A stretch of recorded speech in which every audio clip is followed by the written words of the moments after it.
আসসালামু আলাইকুম Facebook guys. NASA আর বিল্লালের ভিডিওটা দেখেন আপনারা। লাস্ট টাইম কিছু কথা বলতেছি। কোনো সমস্যা নাই, কনিমের পাশে আমরা দাঁড়াইছি 48 ঘন্টা। আচ্ছা কলিম, আমরা সাইমনের জন্য যে শেরপুর দিয়ে কাজ করছি। আটকাতে তুই কত সাইমন কই? সাইমনের জন্য হাত উঠে না কেন?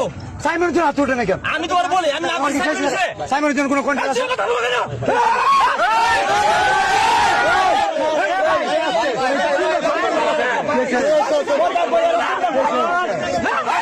শিখাবে